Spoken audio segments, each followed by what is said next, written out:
looking, throwing in the end zone. Montana, touchdown, John Taylor. Young to the air, Young to Jerry Rice, touchdown San Francisco. Young stumbles on the way back and fires up the middle. Pass is caught by Owens. Hello, everyone, and welcome to the 49ers Plus podcast. I'm your host, Al Moriello, and this is your source for the most objective 49ers discussion and analysis, plus timely and entertaining sports and pop culture topics. And today, we're going to recap the 49ers' 31-13 Thanksgiving night victory over the Seahawks. We're going to go over game stats, Pro Football Focus ratings, snap counts, how the 49ers dominated on the ground and defensively for most of the game. Brock Purdy playing a very efficient game. Shanahan still having the ability to be a little too aggressive at times where he doesn't need to be.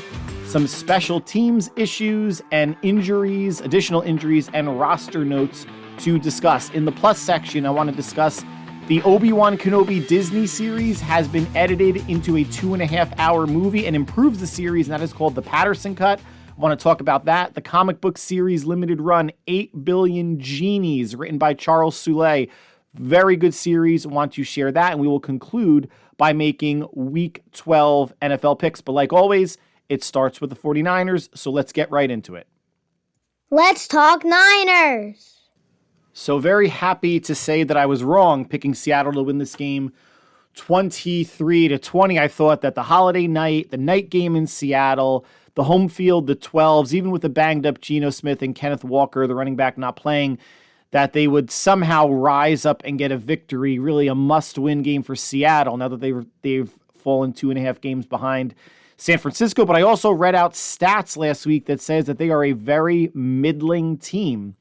Overall stats, passing, rushing, run defense, pass defense, points scored, points against, they are middle of the pack, and that's really what Seattle is. Now, Seattle plays Dallas next Thursday, and I assume, hopefully they tie. I can't root for either one of those teams, but 2.5 games back of San Francisco now, with the Niners going to Philadelphia next Sunday. Let's go over game stats quickly. Total yards, 377-20 for San Francisco. Turnovers, 2-1 in favor of San Francisco. First downs, 23-14 in favor of the Niners, and the Niners had a 11-minute time of possession advantage. Brock Purdy, 21 of 30, 209 yards, 1 touchdown and 1 interception. Geno Smith, 180 yards and 1 interception. On the ground, McCaffrey, 19 for 114 and 2 touchdowns. Eli Mitchell, 7 for 39. Debo, 4 for 15 and 1 touchdown. As a team, 33 rushes for 169 yards and 3 touchdowns. For Seattle, Zach Charbonnet, the rookie, led the way, 14 for 47. As a team, they ran it 21 times for 88 yards. Receivers, Debo led the way, 7 for 79. Ayuk, 2 for 50 and a score. McCaffrey, 5 for 25 for Seattle. Jackson Smith and Jigba, 2 for 41. Metcalf, 3 for 32. Lockett, 3 for 30. 49ers had 6 sacks as a team. Bosa had 2. Hargrave, 1.5. Randy Gregory, 1. Eric Armstead, 1. Tayshaun Gibson, 1. And Kevin Givens, a half of a sack. 1 interception. It was by Ambry Thomas, a boundary by the sideline interception where he stepped in front of the receiver, bobbled it, got control before he went down.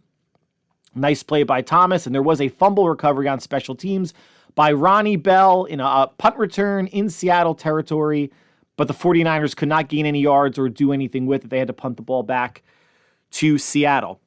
Pro Football Focus ratings, top 5 on offense and defense. Offense, backup tight end Charlie Werner, 88.1 on 18 snaps, and he did have a reception for 8 or 9 yards. Well done, Charlie Werner. Behind him, McCaffrey at 84.3, Trent Williams, 79.0, Ray McLeod, 78.7, and Debo Samuel, 78.3. Their 2 lowest rated players were their guards on their offensive line. Aaron Banks, 52.7, coming back from turf toe, and John Feliciano sliding over to right guard, 44.4. And on defense, top 5 highest rated, Ambry Thomas, 90.2, Nick Bosa, 89.7, Fred Warner, 88.5, Eric Armstead, 82.2, and Oren Burks, 74.6 on 12 snaps. Let's transition quickly to snap counts of note. Offensively, 66 total snaps. McCaffrey was in for 51. The receiving core, Ayuk 59, Debo 50, Jennings 24. And at tight end, Kittle played all game. Again, 66 snaps. Charlie Warner with 18. Ross Dwelly with 3. Defensively, 56 total snaps. Bosa played 49. Chase Young, 26. Cleveland Ferrell, 19. Randy Gregory, 18. On the D-line, still, Javon Hargrave, 40. Eric Armstead, 32. And Javon Kinlaw, 22 for 3 of the D tackles in the middle. So just quickly, looking at the Pro Football Focus ratings, 2 lowest being Banks and Feliciano. Seattle was getting a good deal of pressure. Purdy was only sacked, I think, once or twice, but the pocket was collapsing around Purdy. I don't want to say consistently, but more than I think I would have liked. So I understand those low grades, at least from the guard position. Ambry Thomas played really well. A lot of snaps on the outside at starting corner. And obviously Bosa with the multiple sacks. And the defense in general just had a really, really solid game. The D-line rotation was interesting to me that, out of 56 snaps, Bosa played 49. And then Chase Young only playing 26 on the other side. Ferrell 19 and Randy Gregory 18. So there was a rotation. They got all 4 defensive ends involved, but I was surprised that Young did not have at least 10 more snaps. I would say mid-30s feels about right for him. Bottoming out at 26 snaps on the D-line. But listen, whatever they did, it worked. Obviously, 6 sacks, 2 by defensive ends, 2 by defensive tackles, or 2.5 by defensive tackles, and 1 by Tashawn Gibson at safety. 49ers came out, that first drive, you heard Chris Collinsworth say it, they were really able to do anything they want to Seattle. They had the Seahawks on roller skates for those first couple drives. First 2 drives culminated in rushing touchdowns, the first being Deebo Samuel going in from 2 yards untouched. And again, it was a 9-play, 71-yard drive that took up about 5 minutes to open the game. Then the next scoring drive was McCaffrey running from 1 yard out, and that was a 9-play, 45-yard drive that took up 4 minutes and 51 seconds. Again, on the ground, 33 for 169 and 3 touchdowns. That's 5 yards a carry. Didn't stop, really, throughout the first half, and that's why Purdy just went over a shade over 200 yards total, 209 yards passing for the game. They were able to control the clock, get those 30-plus rushes in, and rush for a high average with not only McCaffrey, but with Mitchell also. He ran hard. He ran for over 5 yards a carry. The third touchdown to make it 21-3 was Christian McCaffrey in the second quarter taking an 8-yard pitch, making a couple cuts and jukes in the backfield before he found the hole, got to the end zone, and was slung down to make it a 21-3 game, 3 scores at that point, 18-point lead, feeling pretty good about, what's going on. We'll get more into how the game evolved slightly in a bit, but for McCaffrey, this is game number 11, and he has 11 rushing touchdowns already, which breaks a record, a 49er record shared by 6 running backs, including Frank Gore, Ricky Waters, and Derek LaVille. And McCaffrey's 16 total touchdowns so far this season, again, only 11 games in, breaks Roger Craig's team record of 15 total touchdowns from 1985. So there is a reason why McCaffrey was the number 1 fantasy pick.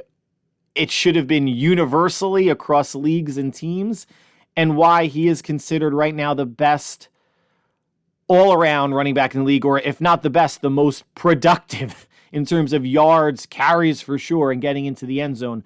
So kudos to the McCaffrey, and of course to the line, the O-line, and for Shanahan overusing him, as I like to say.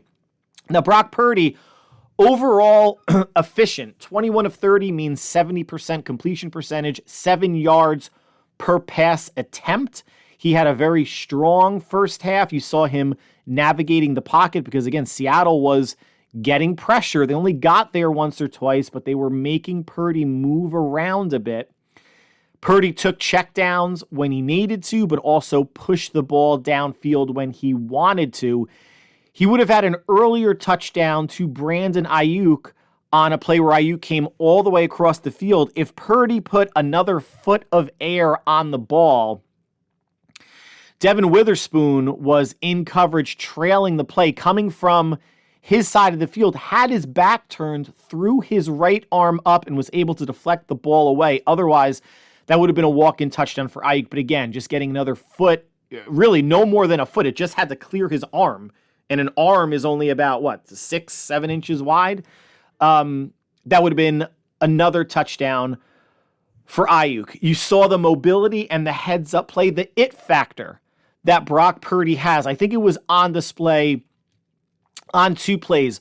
One was a nondescript play where he was getting, Purdy was getting pressure, running around the pocket, was wrapped up, about to get sacked, about to go down, and he just shovel passes it forward to George Kittle, who picked up about 4 yards. That's just football IQ. That's awareness. That's him playing a lot of football at Iowa State and doing some crazy stuff for a team that he had to carry, and quite often sometimes doing too much. But this was, hey, if I'm going to go down and there's a player right in front of me, let me just pitch it to Kittle, and, picked up 4 versus, whatever it was, it might have been a 3 or 4 yard loss. So that's a net of 8 yards. And if it was an incompletion, if Kittle dropped it. So no harm there. And the other play, he had a lot of good throws against Seattle, but the touchdown to Ayuk in the fourth quarter, 24-13, Seattle claws back. It's 2nd down and 7 from the Seattle 28. Throws a touchdown between 4 defenders in the Seattle zone. Afterwards, Ayuk was asked about the throw from Purdy, and Ayuk's response was, that's what we call a dot. He put it right on Ayuk, did not lead him, because if he did, he would have led him into the safety. Ayuk still took a hit from the defender playing underneath in the zone, but it was a game that made it 31. It made it a 3-score game, and at that point, the game was over. And Kyle Shanahan, here's a quote after the game, quote, I couldn't believe he was throwing it. The zone coverage guys were so deep, which usually you can check it down right underneath them and get about 12 yards, but Brock thought he could drop it in over the guy, and it was a clear view for all of us and a hell of a throw, perfect touch. Got it over the defender, and that was the big play that sealed the game. That's what Shanahan said, and if I haven't mentioned in previous podcasts, I apologize, that he wants a quarterback that wants to put it on his shoulders to win the game, not hope that his team can win it around him. And we're going to get into that balance about how you can be aggressive and win the game versus maybe leaning on a unit like your defense when they're playing so dominantly as they were against the Seahawks on Thanksgiving night. But Purdy does have some of that gunslinger in him. He's a gunslinger without the big arm. So if you want to say he's a lob slinger, you could say that facetiously. But Purdy, it might be too early to say that he has that killer instinct, but I think what we can say is the moment's not too big for him. Now, you want to say, well, in Minnesota, he threw two interceptions on the last 2 drives, or otherwise they would have won the game. Yeah, that's not what I'm saying.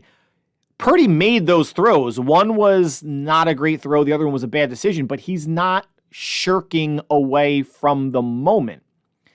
The moment doesn't look big for him at all. You keep hearing commentators say how cool he is when he plays. He doesn't seem to get rattled, standing in the face of pressure and blitzing.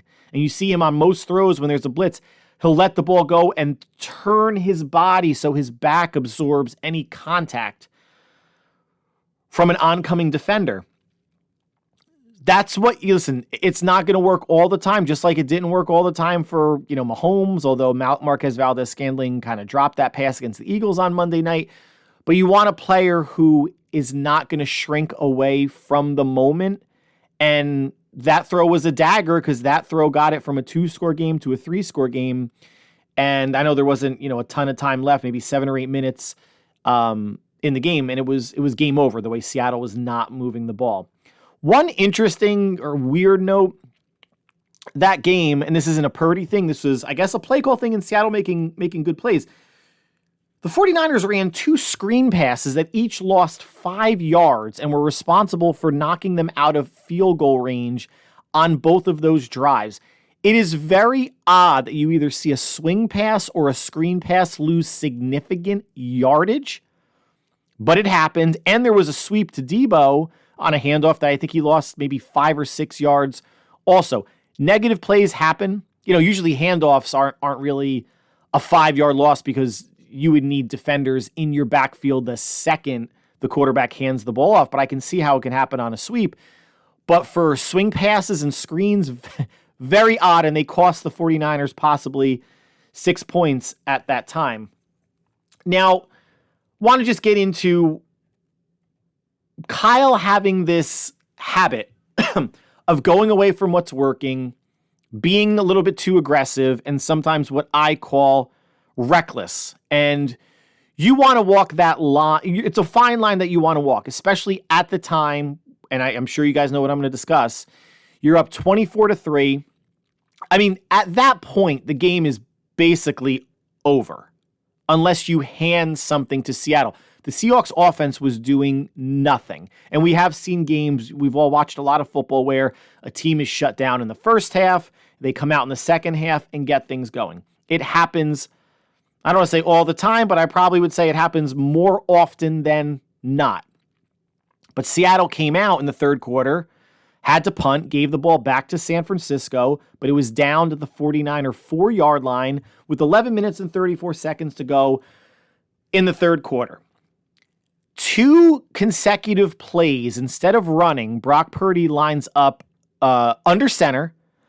Either they audible out or the design of the play was always to start under center and then drop to shotgun with McCaffrey to his right. First pass, incompletion. Second pass, Purdy was hurried on the play. Again, the pocket was collapsing. Threw high to McCaffrey. Intercepted, I believe, by linebacker Jordan Brooks. Returned for a touchdown. Now it's 24-10, and you've given Seattle life. I think it's awesome that Shanahan trusts Purdy. But to me, situational football on 2 ends. One, the fact that you're up 24-3. It's a 3-score game. Seattle is showing no signs of life. Yes, you are backed up, but you don't want to do something. And it's not a sack. It could be a handoff fumble. It could be an interception. It could be a handoff fumble, a sack for a safety, a strip sack for a touchdown. A holding call in the end zone is a safety. Things can happen when you are that deep, and lining up in shotgun on 2 consecutive plays or audibling to a shotgun formation, I wasn't a fan of either. Not when you're running the ball so well.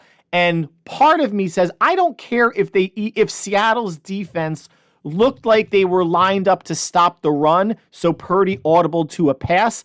The minute he takes the snap, he's in the end zone. I'm not going to say only bad things can happen because you can throw a 96-yard bomb for a touchdown. But with 11 and a half to go, I would have been content or even thrilled. Hand the ball off 3 times. Dial up your 3 best run plays.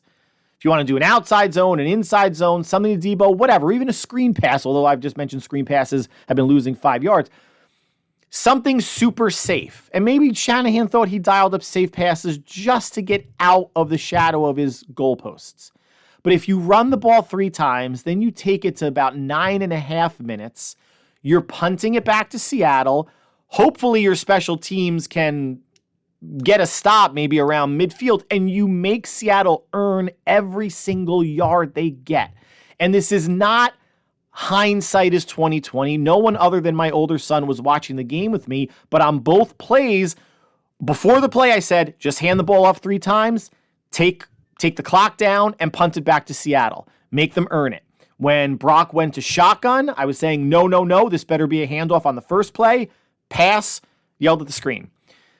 Second play, Brock lines up under shotgun. I'm saying you better hand this ball off, Shanahan. He drops back to shotgun. I'm saying no again. Interception to Brooks. Now I'm yelling at the screen again. You don't want to give a team at home at night with that kind of crowd any life. And as an offense, when you are pinned that far back, everything gets sped up for your offense and your quarterback. Everybody's thinking, they're thinking about it, right? Like, you know you're deep. You know you don't want to make a mistake. You know you don't want to commit holding in the end zone. You know as a quarterback, you got to get the ball out quick because you don't want to have something bad happen where it's a sack, fumble, safety, touchdown, whatever it may be. And it wasn't that. It was a high throw. And again, Purdy's allowed to make high throws. I'm not putting that on him. I mean, it's 40% on him, 60% on Shanahan's play call. Or if Purdy audibleized out of that play 2 times in a row, then it's 100% on him. And listen, they're running the ball so well, there's a good chance they pick the first down up on 3 straight runs. There really is. I'm not going to say they're going to get 5 yards, because that's what they were averaging, but they maybe get 4 yards on first down, 3 on second, maybe another 3 on third, or maybe on third down is maybe when you go play action or throw something, a screen to Debo or something just to attempt to get that first down. I did not like the shotgun play calls. I did not like going away from the run, and I certainly did not like giving Seattle any unnecessary life when you have a stranglehold on that game at 24-3. But the defense bailed them out. The defense did not give up a touchdown all game, and even the first field goal was aided by a 66-yard kickoff return. Seattle could not move the ball, so that's 10 points. That really that wasn't on the defense at all. They were dominant in the first half. 6 sacks as a team, an interception by Ambry Thomas, who they intercepted it in Seattle territory, or actually there was a fumble return in Seattle territory. They couldn't do anything with it.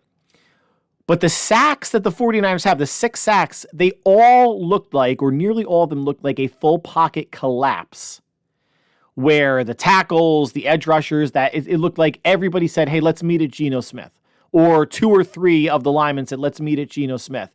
There wasn't a one-person, one-man wrecking crew tracking him down from behind type of situation. But that almost goes to show the dominance that all 4 players had on the line during those 6 sacks, beating their mans, beating their one-on-ones, or splitting double teams to really push the pocket back. And at 24-10, Seattle mounts their best drive. They get it down inside the 49er 10, 2nd down and 7. Ambry Thomas breaks up a pass for Jackson Smith and Jigba on the right-hand side in the end zone. And the next play, 3rd and 7, Armstead and Hargrave sack Geno Smith, holding Seattle to a field goal and a 24-13 lead. That's big for a lot of reasons, right? One, you weren't sure if Seattle was going to go for it because they've had such a hard time moving the ball. You could almost rationalize going for it on 4th and 7 because it's a 2-score lead at 24-10. It's still a 2-score lead at 24-13. Glad they didn't go for it because who knows if they might have gotten it. And then keeping it at 11 was just big given how much time was left in the game, and it winds up, well, it was like mid to end of the third quarter, but it could have gotten really interesting at 24-17. Special teams issues I mentioned in the first quarter. Seattle's first possession, Dwayne Eskridge, 66-yard return, had to settle for a 51-yard Jason Myers field goal to make it 7-3. Special teams bright spot, DJ Dallas, punt returner for the Seahawks, muffs a punt at the 2-minute warning of the second quarter. Ronnie Bell recovers at the Seattle 22. The Niners couldn't do anything with it other than a field goal to make it 24-3 at the half, so a 3-score game. And then at a 24-13 lead with 11 and a half minutes to go in the fourth, Seattle punts it back to McLeod, who fumbles it in San Francisco territory, luckily recovered by linebacker Oren Burks. Now, again, situationally, you're up 11. The only touchdown came on a pick 6.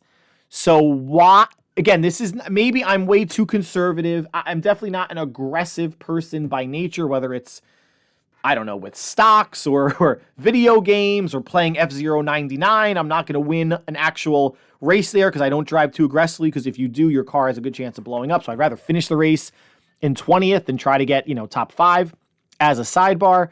But when you know that this team cannot hurt you offensively, that your defense is clamping down, why don't you have your punt returner just call a fair catch?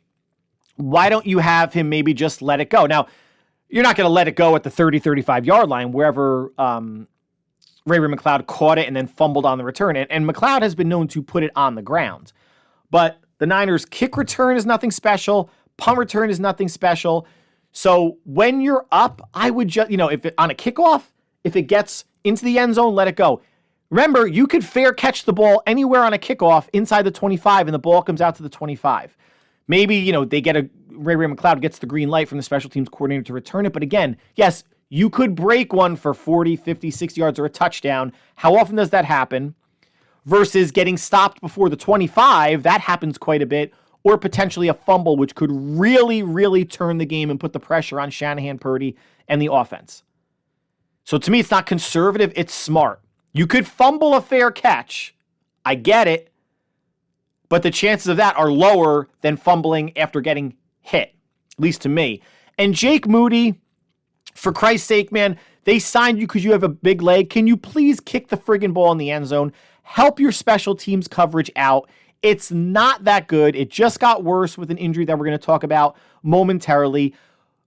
I don't give a shit about this. Well, let's kick it inside the 10, inside the 5, and hope our coverage unit can stop them before they get to the 25-yard line. No! This has never been a great 49ers special teams unit. Wishnowsky, good. Robbie Gold, when he was here, very good. Otherwise, punt return coverage and kick return coverage, bottom half of the league. Or thereabouts. Maybe statistically they're a little bit better this year, but if you watched all the games like I have, there are too many moments where players, opposing teams on kickoff returns are getting to the 30, 35 or farther. Or punt returns. I mean, they're marginally better on punt returns. Marginally. But Wishnowsky, boom it high. Why is it only coffin corners, inside the 20-yard line? Why can't you just, even if you're punting from your 20, why don't you just kick it as far as you can, but angle it completely out of bounds? Forget this inside the numbers crap, because defenders or punt return coverage teams always seem to overrun. If you're the gunner, you're always overrunning someone, running like a chicken with their head cut off. Someone makes a juke move and they get by you like it's nothing. I would love to see a lot more kicking out of bounds, because that as a punter, that helps your net average. And two, it just obviously minimizes any damage that a punt returner can do, or a kick return if you can get into the end zone. And again, it helps your net average. Helps, winning the field position battle it's a thing. It is a real thing that helps teams win a lot of games. And I would just love, and they have two good specialists, Moody and Wishnowsky, two good, strong kickers, strong legs. I would just be a little bit more directional, or in Moody's case, just bang the shit out of it, man. Just put it in the end zone, no doubt. You could reach. I know you can reach. Now, injuries, as I mentioned. So, backup safety George Odom, who plays on special teams, and one of the better special teams players the 49ers have, tore his bicep. He is done for the year. Now, this is bad on a couple fronts. One for special teams, two for the safety group. They only had 3 healthy safeties going into the game. It was starters Tashawn Gibson and Jair Brown. Odom was safety number 3. They did not call up Taylor Hawkins, safety from the practice squad, that I thought they would. But now the 49ers only have 2 healthy safeties on their roster. So I would imagine that they would bring up Taylor Hawkins as safety 3, because at least he's been on the team, on the practice squad the past 2 years. He understands the defense, and they're going to have to sign someone.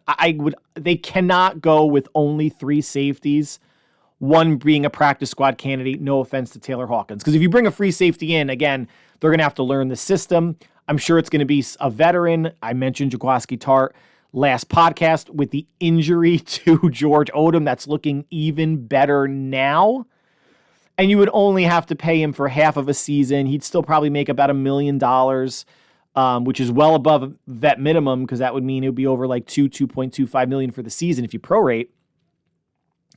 Haven't signed anybody yet as of this recording. They're going to have to bring somebody in, hopefully 2 somebodies, and hopefully it's Hawkins and a free agent for the Philly game next Sunday. Other things of note cornerback Sam Womack was activated to the 53-man roster before the game, and as I predicted, they released cornerback Shamar Jean-Charles. If he is eligible to make it back to the practice squad, I'm not sure. They might have elevated him 3 times, and I don't know if you get activated to the active roster and then released, does that reset? Are you allowed to go back on the active roster? I'm not sure. It's something I should look into. Going into the game against Seattle, the 49ers signed guard Ben Barch on the offensive line from the Jacksonville Jaguars practice squad. So there's more offensive line depth. Even though Aaron Banks was able to start, that moved Feliciano to right guard. That meant Spencer Burford was hurt. So your backups were Barch, Jalen Moore, Matt Pryor, and I believe there might have, I don't know if they had, they didn't elevate Corey Luciano or anybody else, but those were your inactives, or I'm sorry, those were your backups for the Seahawks game. We'll see what the offensive line looks like for the Eagle game, and we'll see if Spencer Burford could go, or if he actually rotates in with Feliciano, something that Burford did last year with Daniel Brunskill. The 49ers need to make a decision on defensive end Robert Beal, rookie DN, by Monday. I thought it needed to be done before the Seahawks game. I was wrong. They have until Monday to make that decision, unless something happens. And actually, the 49ers don't come back to the facility until Monday, and they won't practice until Tuesday or Wednesday. So unless there is an undisclosed injury on someone on the defensive line, I don't see Beal being activated to the roster. I could be wrong. I just don't imagine it happening. And lastly, I think I mentioned this last podcast, cornerback Jason Verrett, who was with the 49ers, coming off of an Achilles tear from, was it the beginning of last year? Was released from the Texans practice squad. So he went to Houston, where he has familiarity, obviously, with head coach DeMeco Ryans. The 49ers have given him multiple opportunities. He's only had 2 healthy seasons in the 8 or 9 years he's been in the league. The Niners worked him out. We're talking about signing him to the practice squad, which I think would be a great move for the Niners. One, they need to sign, I think, a corner to the practice squad, just to have a corner on your practice squad, even though they have 6 corners on their 53-man roster. Jason Verrett hasn't signed. He might be holding out hope of signing to a team's 53-man roster. But what I would say to him is, like, dude, I know you've made a lot of money, more money than I'll ever see, more money than a lot of us or any of us listening will ever see. But if you get on the practice squad, you're getting paid, and that's not preventing another team from plucking you off the 49ers 53-man roster later on in the year.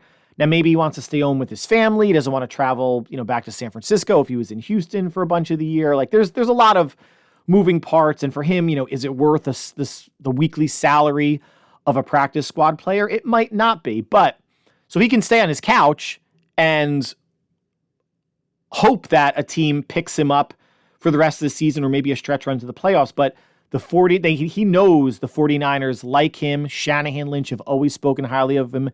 Tore his ACL with the Niners, tore his Achilles with the Niners. It's just a shame. If he's healthy now, as cornerback literally number 7 and a corner on the practice squad, they can do worse. They could do worse. I hope Jason Verrett, signs a very, very good depth piece for the Niners moving forward, but we shall see. If there's any update, I will let folks know on the next podcast, which will be early next week. But that concludes the 49ers section of the podcast. Stick around. We'll have an abbreviated plus section, but we're going to be talking about the Patterson cut of the Obi-Wan Kenobi series on Disney+, the comic book series 8 Billion Genies by Charles Soule and Ryan Brown, and make Week 12 NFL picks. Stay right here. It's plus time. So let's start off with some Star Wars talk briefly to kick off the plus section. So the Obi-Wan Kenobi series on Disney Plus premiered last year, 2022, six episode series. Pretty good reviews by critics, lukewarm reviews by fans, because again, Star Wars fans are very difficult to please. It was an okay series, right? And it's been out for over a year now. So the story being Princess Leia, as a 10-year-old, winds up being kidnapped. Bail Organa and his wife on Alderaan reach out to Obi-Wan find her. And that was really the plan of the Sith Inquisitors. They wanted to draw Obi-Wan Kenobi out mainly for Darth Vader to get his revenge.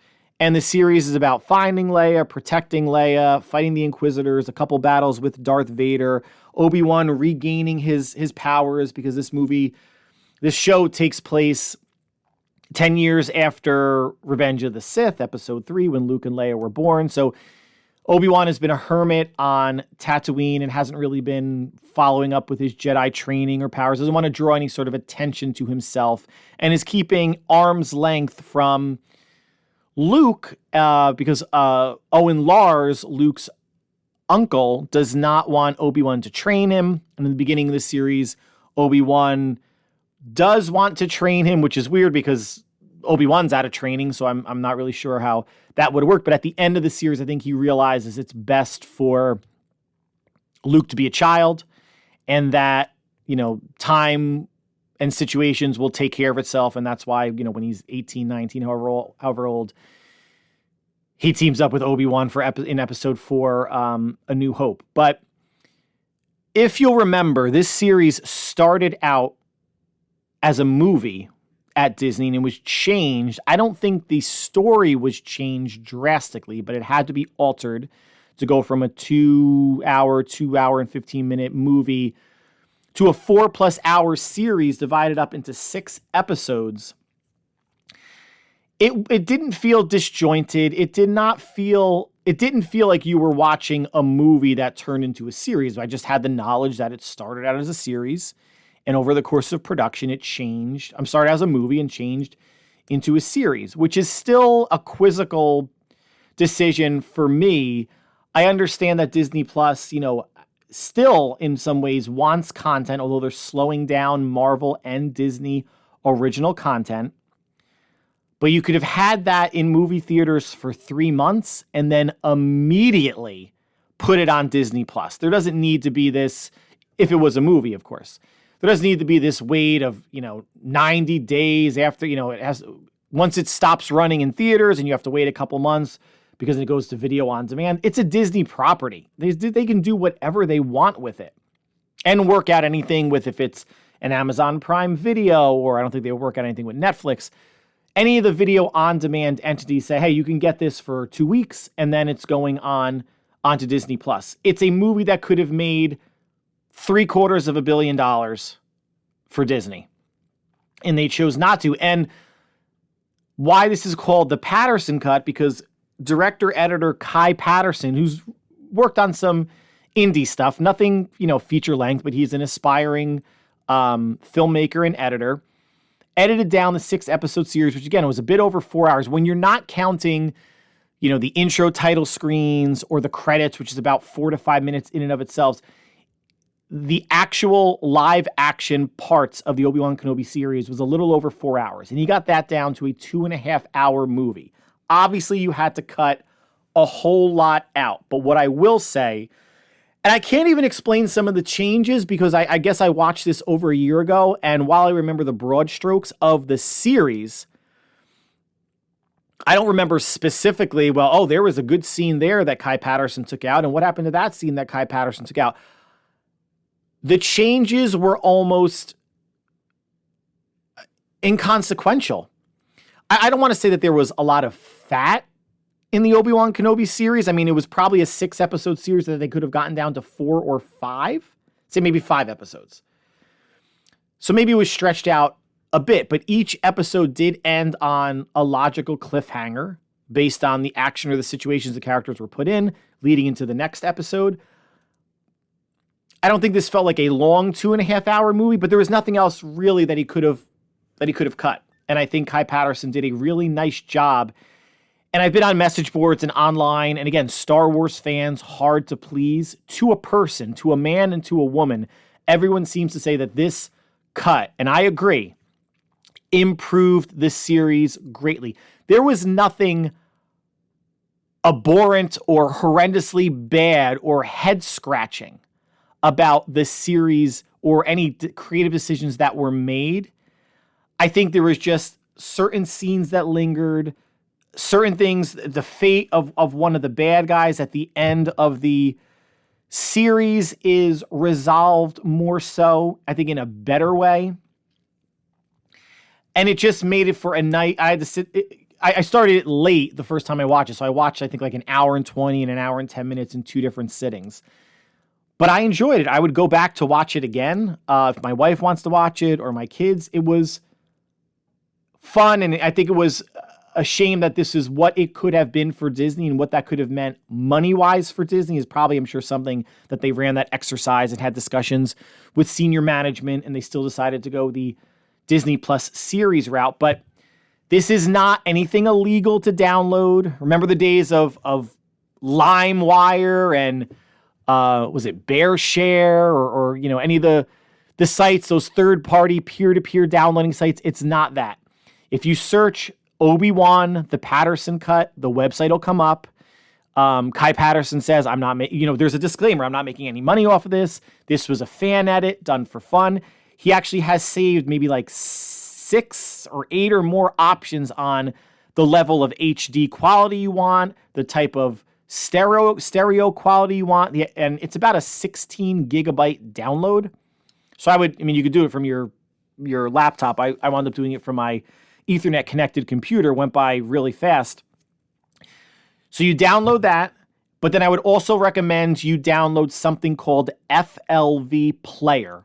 It's a video player, and again, it's 3 letters, FLV, Frank Lollipop Victor. Also free. You just type in FLV Player, download it, nothing illegal about it, nothing shady. It's a free media player that will play. I tried Windows Media Player because I have Windows and not a Mac, and Windows Media Player did not have the right codecs, programs or whatever to download it. FLV Player was recommended by Kai Patterson, who created this cut. It worked great. I would recommend it. If you're a Star Wars fan and you haven't seen the Obi-Wan Kenobi series because you don't have Disney Plus, now you can watch it. And the better version of the series, the shorter version, 2.5 hours. And if you have seen the series and have heard about this cut, I would say, downloading it's going to probably take you, 5-ish minutes. And then you have another download FLV Player and another 2.5 hours to watch. I think it's, as a 49er fan, as a Star Wars fan, I think it's time well spent. So let's go from visual to visual, but also reading. The comic book series limited run, 8 Billion Genies, written by Charles Soule and illustrated by Ryan Brown. This was an 8-issue comic book series from Image Comics. I wound up buying that. Right now, there is only a hardcover compilation, which I think I wound up getting on eBay. It's usually $40, but if you go on Amazon or eBay, you can get it for a little bit less, or just go to your local comic book store. So generally, the story of this is really simple. At some point, in the present day, one day, everybody on Earth gets a genie. And they estimate that there are 8 billion people on the planet. So there are 8 billion genies that are able to grant each person one wish and one wish only. And it tracks the coming afterwards, it tracks the next first 8 hours, first 8 days, first 8 weeks, first 8 years, next 800 years on what happens to the planet when everybody gets a wish. And you see people, and it takes place basically in a dive bar, and I think it's Ohio. And it follows really, some of the main characters, the bar owner, 3 people that are in a band, an Asian couple who is about to have a baby, a father and a son. And it catalogs, their wishes, but also you get a sense of the broader wishes that are made by people out there in the world. And it starts from the facetious. One of the band members wishes that another band member, one of the other 2 band members, would fall in love with her. But that doesn't work because the barkeeper, the owner of the bar, he uses his wish and he says, I wish that nothing that happens in the outside world can harm this bar or affect this bar or anybody that are inside it. And the woman that makes the wish of another band member falling in love with her was outside the bar. The other band member was inside the bar, so that the wish didn't work. And that's its own little relationship thing that gets worked out over the course of the 8 issues. And then you get to see, who is, people out there wishing to be a millionaire, wishing to have superpowers, wishing to ride a dinosaur or to cause a plague, like, bad, bizarre stuff, to be famous. I said rich already. Then you have stuff like countries. The president of the United States' wish was to make the United States the most powerful country on the planet. But the genies are drawn in a very cute way, almost like a Smurf without the white hat on, but they're blue creatures. They're not too detailed. They're generally jovial, and they can answer questions that people have, but they can also change the wish if it seems to be too dark or something that's not to their liking, or if people make the same wish at around the same time, like a large-scale global type wish, the wish gets canceled out. So when the U.S. wanted to be the most powerful and influential nation in the world, I think North Korea had the same wish, and you see it playing out in the Oval Office where Kim Jong-il calls the president saying, bring me Denzel Washington immediately. I want all his movies. He's going to be a star for North Korea now. North Korea is the most powerful nation in the world. It was a funny sequence, and the genies explain. And there are some like interludes or situations where the genie will kind of face you, the reader, and it'll explain what's going on or explain how the wishes work. And then it's just cool over time. You could see how many people save their wish because they see what's happening outside, going into bunkers or creating their own utopias, and how people that have wishes wind up becoming very valuable in a world where, and there's a tracker at the beginning of every issue of how many people are on the planet and how many genies are left. And the population goes down because shit just breaks loose immediately because you have assholes that are just wishing for violence and whatnot. So it starts at 8 million people, then it goes down to like 6.5 million people and, 5 million genies, whatever it may be, until at the end of the series, there's only, the last wish is usually what happens to remake the world. And essentially, the genies explain that once the population of the U.S. hits, 8 million, that's when this magic is unleashed. Genies, the 8 million genies come in, and it winds up kind of thinning the herd. And they're hoping that humanity can reset and understand what the perfect wish is to create a perfect world. And someone at the end actually does that. It was an interesting choice on how to end it. But you can bring people back from the dead. There was Ernest Hemingway, comes back. Jimmy Morrison comes back to play some music, but they're considered remnants. So if you wish to have, dinner with somebody that's dead, once you die, that remnant, that ghost that you created, dies also. So there are rules to it, and the rules, even though this is so fantastical, the rules are pretty logical. But it's written by Charles Soule, who has written numerous Star Wars comic books. He kicked off the Star Wars novel series of the High Republic with his book, The Light of the Jedi, which I think is still the best book of the series. Has done really, really well writing an ongoing Star Wars series, and also is co-writing with Scott Snyder, Undiscovered Country from Image Comics as well. So Charles Soule, I think, is someone that I'm going to keep following, comic book wise. I'm still reading Star Wars. I'm still reading Undiscovered Country, but may pick up some of his novels because he writes outside of Star Wars and comic books and stuff like that. So I'm a good writer that I think I'm going to follow moving after. But I think this is a good series, 8 issues. They are going to make a movie. Amazon Prime Studios is going to make a movie out of the limited run series. And they're also going to create a universe. Think The Walking Dead. You have The Walking Dead, Fear the Walking Dead. I don't even know however many other spinoffs, but I think it's a good universe that folks can play in because you have a whole world, right? That you can follow different people that are making different wishes and how they're surviving essentially what turns into an apocalypse, because it just winds up being a shit show of plagues and superheroes and who wants to be supervillains and who wants to just destroy people, etc. So I think it has a lot of legs. So congrats to Soleil and Brownie for turning their intellectual property into something hopefully profitable for them. So let's conclude with week 12 NFL picks. Coming off of the Black Friday game with the Dolphins beating the Jets, I think the only thing we learned there is that Zach Wilson, although he didn't play, is a backup quarterback at best. Tim Boyle, who did start for the Jets, should not be in the NFL.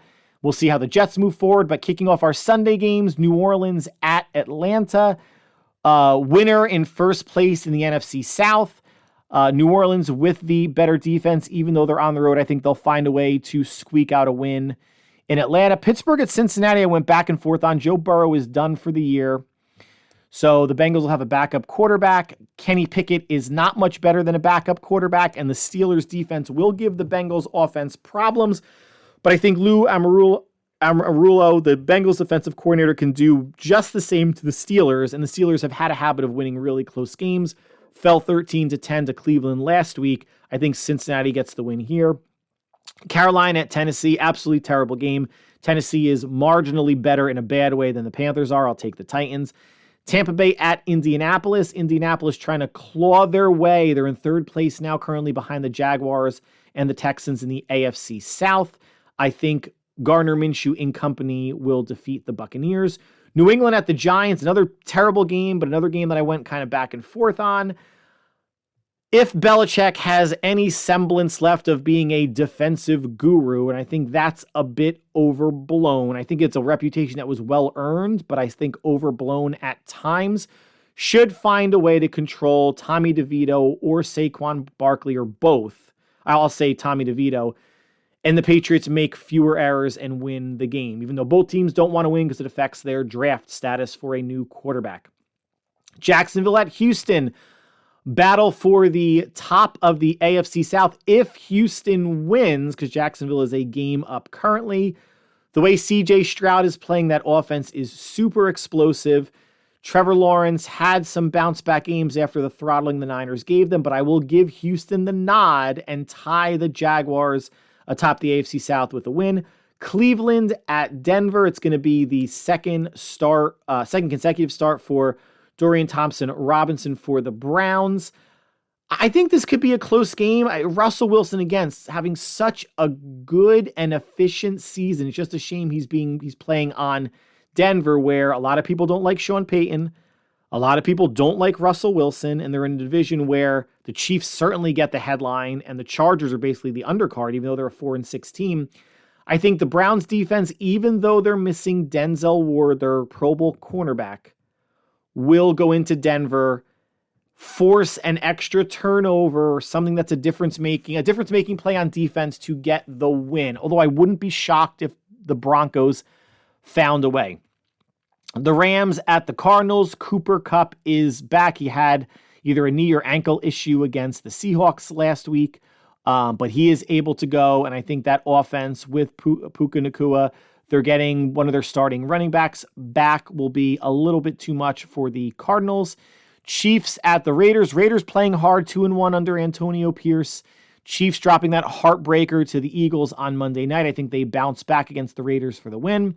Buffalo at Philadelphia. Buffalo's had a little bit of a resurgence, at least I guess the one game after firing offensive coordinator Ken Dorsey. I would love to see the Bills get this win or maybe beat up on the Eagles a little bit going into their next game with San Francisco, but I think the Eagles do get the victory. The Sunday night game, Baltimore at the 4-6 Chargers. Toyed with taking the Chargers here. They are the ultimate blue balls tease of a team. Even with Mark Andrews out, the Ravens tight end, who now looks like he could come back for the playoffs, I will take the Ravens. In a bad Monday night game, although it'll have fantasy implications for a lot of people, the Bears and the Vikings. Justin Jefferson still not ready to return. Justin Fields looked pretty decent coming back, coming off of injury, but I think Dobbs, the running game with Alexander Mattison, and how Dobbs is able to distribute the ball, especially to TJ Hawkinson, will get the Vikings a victory and keep them in the thick of the wild card race in the NFC. So that concludes the podcast for today. Like always, I want to thank you for listening, for taking time from your busy schedule to make us part of your listening routine. I hope you all had a wonderful Thanksgiving with family and friends.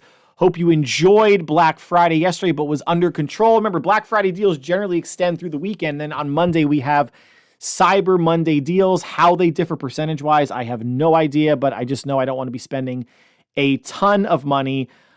Enjoy the football on this week. We've had 4 games already, 3 on Thanksgiving, 1 on Friday. So the remaining games will be played. There are no byes this week. Basketball, obviously hockey, college basketball going on as well. The next podcast will drop either Tuesday or Wednesday. It could even be Monday, but I would say probably Tuesday at the earliest.